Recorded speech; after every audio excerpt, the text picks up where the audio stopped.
Hey Gary, you said That's his quantum job. mechanics is bullshit, but actually quantum mechanics has a greater Wrong. No, no, precision no, a no, greater no, no, no. precision than Hey, the I'm not general gonna. Hey, relative. hey, hey, hey, hey! Stop. Prove that I said quantum mechanics is bullshit. Well, Show me, I think show me where I said quantum mechanics is bullshit. I think Okay, you're quantum mechanics is math. Okay, what is bullshit is quantum theory. That's bullshit. the mechanics are built into the theory. No, I'm sorry. No, you can't play that game. Okay? No, the theory is multiverse, the theory string theory. The theories are numerous convoluted sacks of shit. All right? The mechanics, quantum mechanics, the math is just math. It's just probability math. It doesn't say anything extraordinary. It doesn't talk about randomness. It doesn't say the probability is anything real. It doesn't say that it's being created by a generator. It doesn't say anything. It just says we can't know.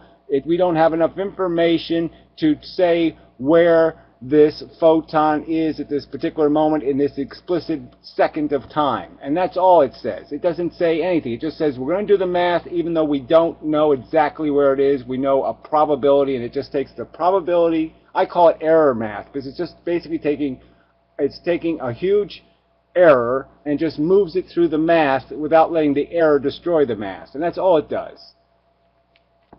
And it does it by creating this complex mechanism of vectors.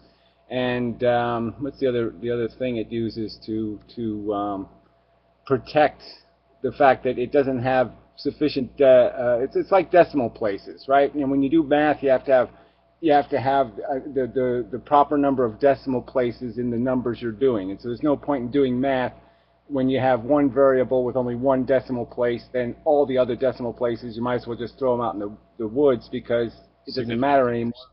Yeah, because you already have significant digits. So you already broke your significant digit rule. And all fucking quantum mechanics allows you to do is to do the math without the significant. Gary, that raises an interesting you to give me a 4. You couldn't give me a 4, so math is kind of subjective. But how do you think it, No, I unravels couldn't in with give you a the four. A four is a category. Okay, that's all four is. It's a category. It's not complicated. Two is a category, and things that get put in that category have explicit and certain and definite and absolute characteristics. So it's not something I can't give you. It has an explicit definition. It's not an inexplicit definition. It's not a vague definition. It's an explicit, naturally occurring, factual existing thing. Two-ness exists, three-ness exists, four-ness exists. These are not fake things, they are real things. Yeah, no, you just agreed with what I said. You can give me 4 of something, but there is no 4. Well, I'm just saying there is four as a concept. A concept is a category, has a definition, and math has very explicit definitions. There's no problem with math. Math is a discovered, it's a revealed truth. Math is Okay, not so a made yeah, up all right, truth. so 4, yeah, okay, so 4 apples and 4, glutons are not the same. It's just a number. They're the same. Who said they're the same? They're the same in the sense that there's four. They're the same in that they're what you call them white, or you call them black, or you call them green. That's what they are. Yeah, it's a descriptive definition. It's not something, though. It's idiotic not to say it's not something. It's a fucking description of a real event. It's like rain, or it's like magnetism, or it's like electricity. It's a real event. We're describing its realness. Two-ness is a reality. Three-ness is a reality. Four-ness is a reality. It's not fake. It's not made up. It's not inconsequential. It's fucking real.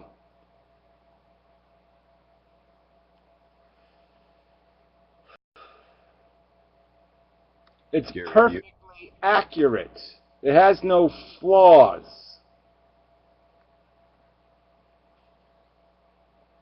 the only physics theory that provides a somewhat accurate description of how things work at the quantum level is quantum theory. I mean, No, no, Newtonian no. mechanics doesn't work at No, no, all. I'm sorry. There's no such thing as quantum theory, so it's just crap, all right? What quantum theory are you talking about? I'm talking about quantum mechanics. The Well, equations of that's quantum not a mechanics. theory. Quantum mechanics is math, okay? Again, you're just not getting it. Quantum mechanics is mathematics.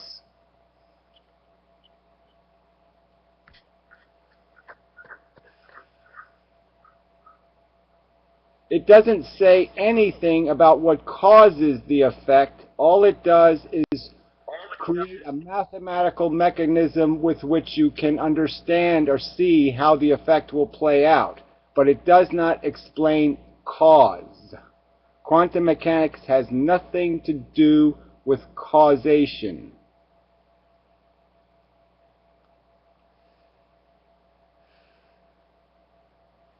Again, it's all just probability. You can see it in the numbers. I mean, you can use Feynman diagrams and and understand it explicitly. You can understand that this is something that these probabilities happen for a structural reason. You can almost see it in a Feynman. I mean, I don't know why Feynman didn't even just say it. Like, look, I got the diagram here. Basically, we understand that this is a physical mechanism.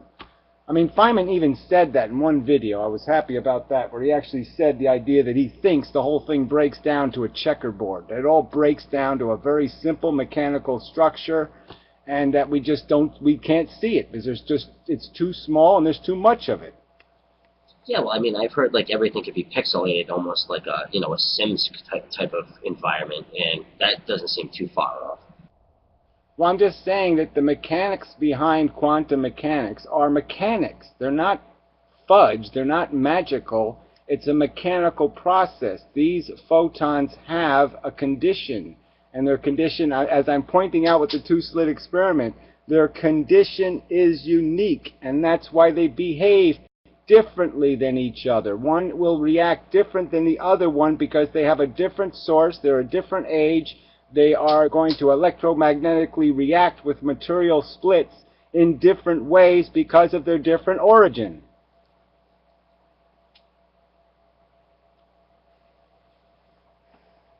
And that's the probability. That's what is revealed. Like I said, I mean, I'm going to work some more on this glass thing because it's very interesting, these layers of glass and how photons travel through glass. But it's really interesting on how the effect of how there's how you get double the reflectivity, and based on how thick the glass is, it changes how reflective the glass is, and really interesting effects. But all those effects are being caused by a mechanical process, not a magical process.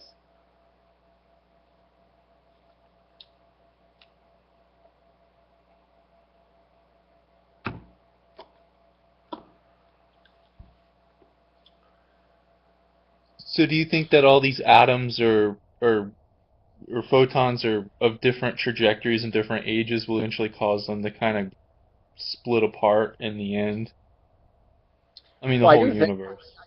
there might be actually, as funny as this sounds, but I mean, you might be able to mix like 3 ingredients, like an egg, a frog, and an eye of a newt, and actually blow up the universe. I mean, I think it's actually possible that the entire structure of the universe could be destroyed just by causing a chain reaction in regular matter. So that it is theoretically possible to disintegrate the bonds that hold atoms together by introducing some sort of hypermatter, that would fuck up all the nucleuses of all the atoms or something. So yeah, I So think it's like a really so it's like a really complex knot, and you're just finding the part that you pull apart, and the whole thing comes apart. yeah, it's all made out of thread or whatever you want to break it down to. But yeah, it's all made out of photons. All the matter is photons. It's just photons trapped. So if you think of it that way, that the entire universe is just photons. Photons moving at the speed of light. And the ones that get trapped in orbits around each other turn into electrons and neutrons and protons and all that shit.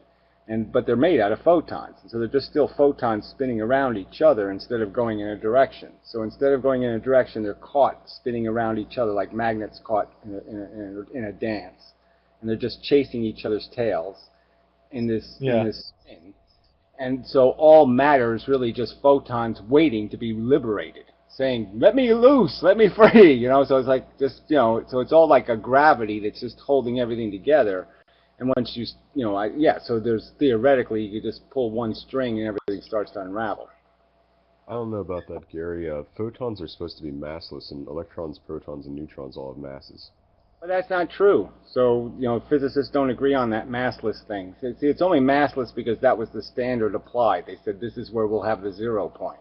But the 0 is an arbitrary. So if you just move the standard up one notch, you'll create mass in a photon. So, I mean, obviously Feynman thought photons had mass because they obviously impart energy. That's how you can make a solar sail, is because photons have a mass, because they obviously impose energy onto the surface they hit. And something without mass couldn't possibly convey energy. So, I think it's silly to say they don't have any mass. They have obviously the smallest mass because they're made out of the smallest thing, the quanta. I mean, one photon could be 1,000 or 1,000,000 or 1,000,000,000 quanta. Who knows? But I'm just saying the photon itself is the smallest collection that we can detect of energy. There might be smaller bits of energy floating around the universe, but obviously we have no way to detect smaller bits of energy, because they don't have any effect on atoms, and atoms are the only things we can, it has to affect on an electron or bigger for us to be able to really detect it. So it would become irrelevant what the substrate is. Okay, maybe all that dark matter is out there in the form of disassociated quanta, but I'm still going to theorize that no, the only real quanta is the stuff moving at the speed of light, and the smallest thing it's in is whatever the cosmic ray, and everything else is some bigger version, some longer wavelength of the same thing. But they get bigger as you get further further down the scale of the electromagnetic spectrum. But the electromagnetic spectrum is all of energy, and that's really it. That's the game. And so everything's made out of those photons in different forms. I mean, photons that are in the form of light are the ones that are the most numerous, but there's a lot of photons in the form of radio waves and all kinds of other particles. But yeah, thank you for the conversation. I know it's a subject that most people hate it, so I don't want to stay on it forever, but I really find it interesting, physics. Lots of ground to work on. I know it's fascinating. There's a kind of beauty to it. Well, I just like the puzzle there. It's a puzzle that just, they haven't, it's there to be solved. There's a puzzle here, and people are just letting it go, and I'm like, no, this is like a Rubik's Cube. Let's figure out how to do it. I mean, it's there to be solved. Nobody's done it. No one's drawn a really good picture of what the fuck the universe is doing. So Gary, you were saying that you thought the photons have like maybe a really small amount of mass, but have you ever considered that it might just be pure energy, and like when that energy hits something, then maybe it like converts to mass or something? All it can hit is an electron or a nucleus of an atom. That's all it can hit. So you have to explain this energy just floats around, it hits an electron and imparts energy onto the electron. And I'm just saying, I don't think that makes any sense, because then the electron releases another little packet of energy. I mean, I think it is a thing, so I just don't think there's any point in saying, and I just don't see any reason to say it doesn't have mass, because it acts as if it has mass. It has all the properties of something that has mass. It's deflected by, Einstein proved it. Okay, I mean, light is deflected by gravity. How could something with no mass have its trajectory altered by gravity?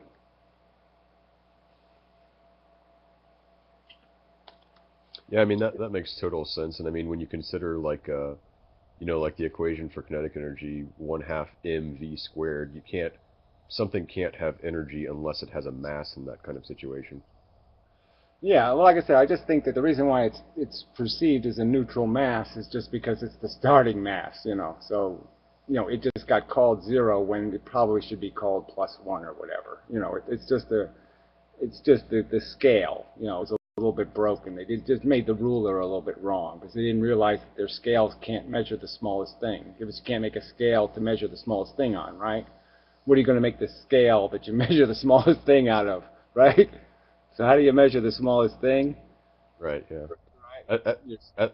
At the same time, though, photons, they don't accelerate to the speed of light. They just immediately are at the speed of light.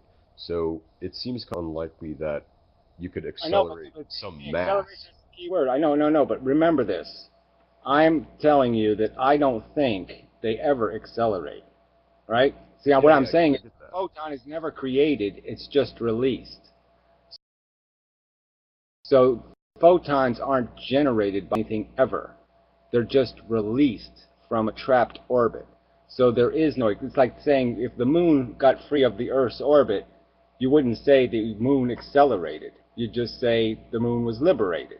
So there is no reason why it would accelerate because all you're doing is liberating something that's been trapped.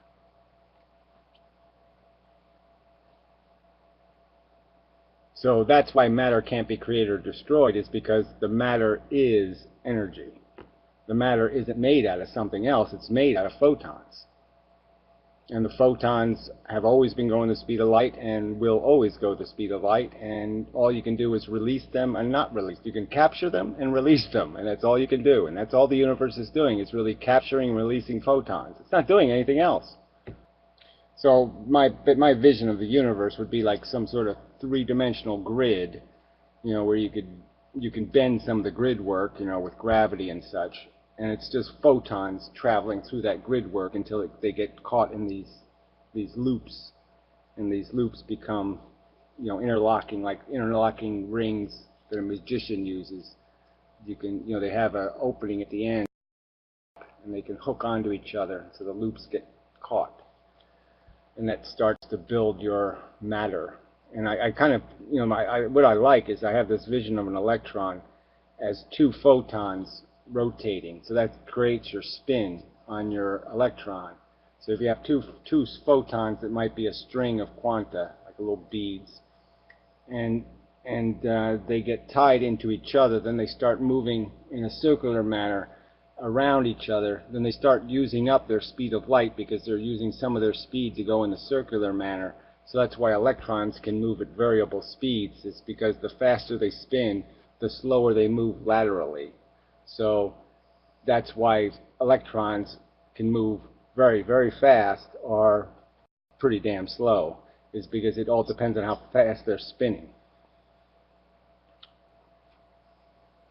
This probably seems like a really silly question, but what is uh what is actually like an electron? Like, how would you describe an electron? Because I've been trying to figure that out, and I've been looking it up, but I can't really Well, I think understand what an electron actually is, or a proton. well, electrons have a wonderful fascination for photons. I mean, photons and electrons are, they're doing most of the interacting in the universe. So electrons are always releasing photons and capturing photons. I mean, this is what they're doing all the time. So I think the idea of thinking about an electron is just being, okay, magnets, they got all stuck together, and so they're in a they're in like a DNA molecule. So it's a double helix, and they spin around each other. And when they're trapped inside an atom, what I'm suggesting is that they're trapped inside a loop. So they're chasing their own tail. So they're a bunch of magnets all stuck together, and then at the end point, they don't quite stick because it's north on north or something. So there's a little gap at the end, but they're still chasing the end. And so they're just chasing their own magnetism in a sense, and they're just spinning on that at the speed of light. And well, not at the speed of light because they're spinning at the same time. So that's what makes it complicated. But yeah, so just think of it like you could say a million photons, or you could say a billion photons. So you could say an electron is like a million photons just caught in a loop around an atom. And when you liberate an electron, then it's just this string of, size and of photons spinning this way and moving that way. That's probably one of the problems I had with learning science in school. They never really broke anything down for me. Like, I mean, what actually is an electron? Like, what is the actual theory behind it? What is the physics of it in Yeah, well, chemistry class and all that? well, Now it's extremely frustrating. the models suck. I mean, even the current standard model is so convoluted, and they're looking for this bosons and hosons and zozons, and I mean, they're just going to go on forever with these synthetic particles they keep making up to glue everything together. And, I think the whole thing has gotten quite, wonkery. It's just gotten quite wonky.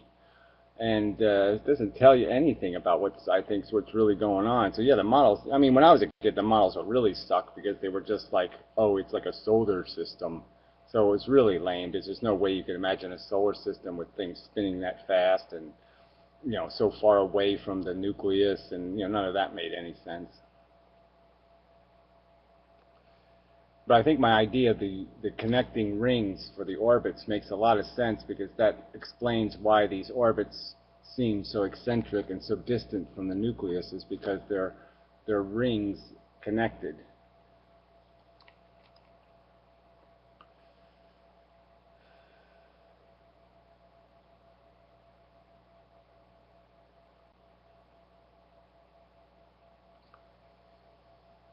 I mean, to me, it's funny that you mentioned how the whole solar system analogy was sort of broken for you, but I mean, even now, like, that's how I'm sort of imagining it. Sort of just this smaller scale of a solar system that's just going a lot faster. So the problem we have is that we have these invisible things that are in the forces that are all invisible, and so I still haven't gotten it completely figured out. But this whole idea of velocities and the center of gravity of matter moving through space, it sort of makes you sort of understand that it's when you move, when something's moving, it's not being accelerated anymore. Let's say it's just already accelerated and it's moving. So you have a spaceship in space, the rockets fire, it's moving. What keeps it moving? Right? I mean, the only thing that's keeping it moving is its internal forces, right? So something inside of it must be saying, go that way, right? I mean, there's nothing external telling it where to go. There's nothing pushing it anymore. So obviously it's something inside of it that compels it to keep going.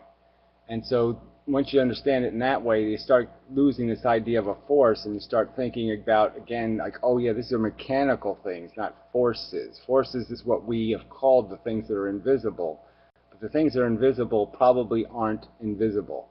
They're real effects.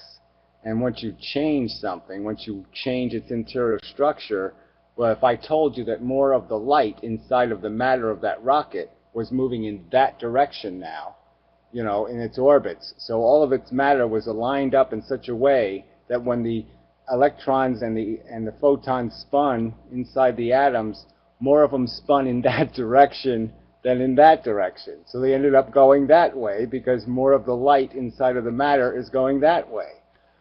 So, that's, when you start thinking about it in those terms and you start understanding, oh yeah, it's not a force, it's something that changes the structure in me. So gravity, it isn't creating a force pushing me down. What's happening is gravity is changing the structure of the space with my atoms are in. And now my atoms are pushing me down. My atoms are saying, I want to go to the center of the Earth. In terms of the speed of light overall is heading down. And so the force is inside me, not some external thing pushing me down. It's an internal change in my structure that's compelling me to go down.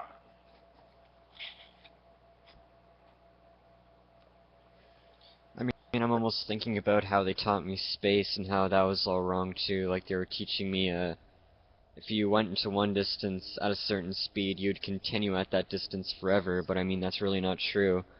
When you revolve around, when you get nearer to the Earth, or your periapsis or whatever, you start accelerating even faster, even though nothing is really forcing you to move faster, in a sense. Well, I'm just saying what's forcing you is the change inside your molecular structure. So I'm just saying anything that changes the orientation of your atoms, so even something electromechanical, right? Like a magnet, what is it doing? Right? There isn't two things pushing the magnets together. There's something happening to the structure of the magnets that's forcing their electrons to point in those directions. So it's all very electromechanical. You can see the electricity and its effects in terms of an electromagnet. You can see what it does. And I'm just saying those effects are just like gravity in the sense that it creates this force, but it's not a force and as if something's pulling it. It's a force inside in the fact that it's changing the molecular structure of the thing. So when you magnetize a piece of steel, what you're doing is changing the electrons, the orientation of the atoms inside of the steel. You're aligning the atoms in a particular way so the steel becomes a magnet. And it has a plus and a minus pole because you have realigned the atoms inside of the steel. And so I'm saying is that all these forces aren't really forces, they're changes in the internal structure of the matter itself, and the matter itself is making it do the thing. So the matter's doing the thing because it's been reoriented, and by reoriented it, you change its net, the net equation of where its light wants to go.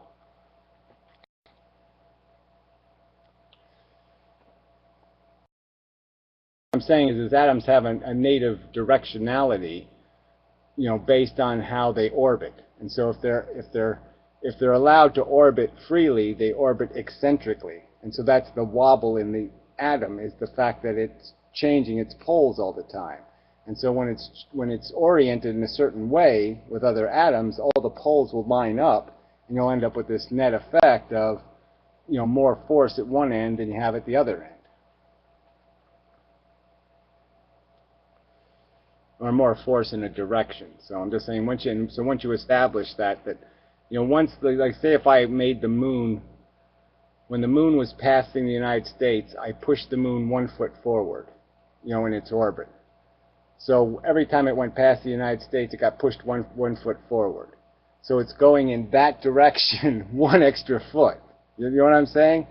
So there would be an overall balance, and it would change the center of gravity for the entire Earth-Moon structure would be changed because of that 1 foot difference. Because I skipped 1 foot, I have now changed the center of gravity of the Earth and the Moon combined. And so that's what I'm basically talking about, is that what happens when you realign these atoms is that you change their center of gravity, and it's their center of gravity that dictates whether they're going to move or not. Alright, yeah, I'll definitely think about that more. Some of the stuff at the end was just way above me, but yeah, I'm definitely going to try to wrap my head around it. And what makes it really visible is when you think about, like I said, the stuff moving in space, and the fact that you can tumble it all you want. You know what I mean? Like I can make it spin or tumble, and I won't change its direction. So if I don't change its center of gravity, all I can, like say if I have a little rocket on the tip of the capsule's moving this way, and I have a little rocket here, and I shoot the rocket off, I'll just make it spin this way. It'll still go exactly the same speed in this direction. It won't go in this direction at all. It'll just spin on its own center of gravity. Now, if I hit the rocket right on the center of gravity and then did the same thing, then I would move it. And so now it would be going the same speed in this direction, and it would also have a speed going in the lateral direction. All right, so it would have this diagonal direction be created because of the two different vectors you've created of acceleration. But you can only do it when you move the center of gravity. So it's really important. The center of gravity thing is the whole game. That's the thing to understand, is that everything has a center of gravity, and if you move the center of gravity, you'll force the thing to move. And so what happens inside of matter is the center of gravity is subtly changed by pushing the moon that 1 foot, that idea. So all I'm saying is all I have to do is change an electron, have it move 1 little bit extra on one orbit and 1 little bit less on the back orbit. You know what I mean? Just change the orbit, and I've changed the entire center of gravity of the entire molecular structure. Hey Gary, have you seen the movie Gravity? It was just made this year. No, but I'll write that one down. Yeah, I did hear that somewhere, so I'll write that down. Yeah, what you were just describing with like releasing a rocket from like not at the center of gravity. They do things like that in that movie. You'll probably enjoy it. Okay.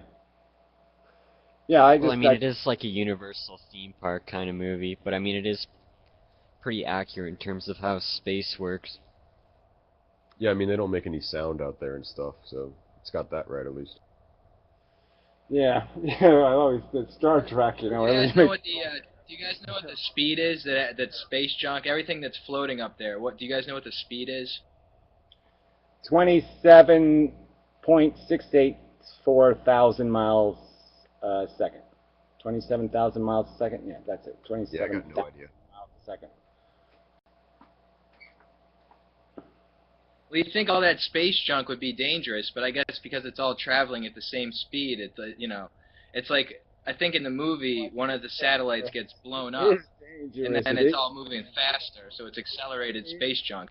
dangerous. It is dangerous. It is dangerous. That's why they stopped. Look, it's one of the reasons why they stopped doing the space shuttles, because they knew they couldn't go in any high orbits, because they knew they were going to get bashed by a fucking wrench. The Japanese are developing a huge. That's their plan. Yeah, well, it's going to have to be made out of something catch awful small particles too, but some of that shit the size of a BB, you know, moving at whatever 5,000 miles a second, and whatever the thing is, it's fast. Some of it's moving awful fast.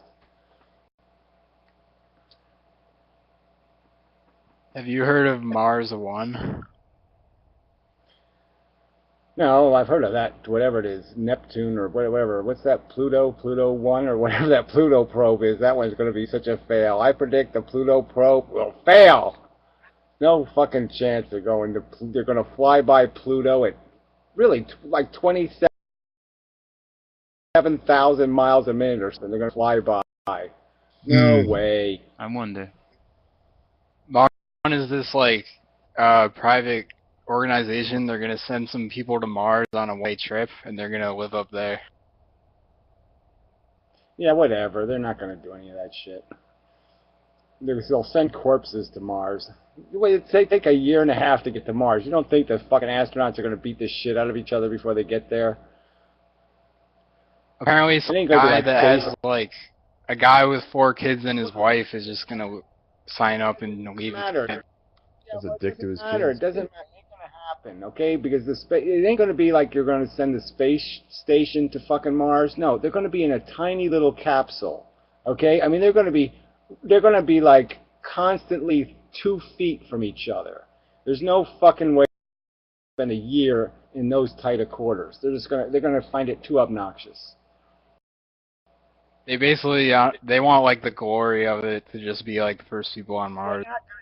So it doesn't matter. It ain't gonna happen. It's just like fucking Amazon's goddamn drone delivery. It's just bullshit. It's just propaganda lies. The guy's probably just selling tickets to whatever, some jerk-off park. There's a moon landing truther in the comments, and he really believes it, I think. Or whatever. Who cares? You're a retard.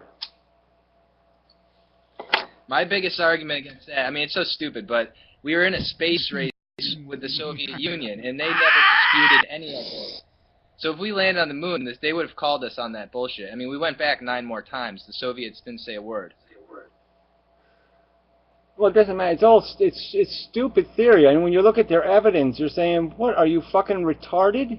I mean, one of the things was like the image in a reflection in the window, and it was like the sun wasn't supposed to be out, and you could see that it's, you know, whatever. I can't remember exactly what it was, but it was like so fucking off, and you're like, well, look at the reflection in the window, you stupid fuck. You know, I mean, it's just, you know, you're like, how? It's like it was like 9/11 truth or bullshit. It was just like, oh, come on. There's not fucking bombs on the bottom of the plane, you dumb asshole. It's a fucking shadow.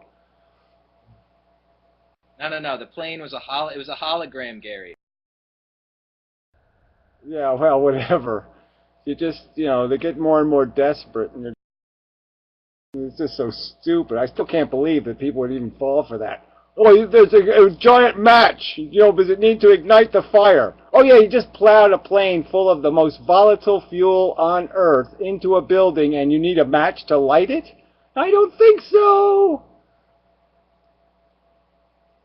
And also on the moon, I mean, isn't there like a mirror that they placed on the moon where like you can shoot a laser at it and it'll come back and you can measure the distance? Yes. Look, with a good telescope, you can almost see the shit on the moon. You can see the shit.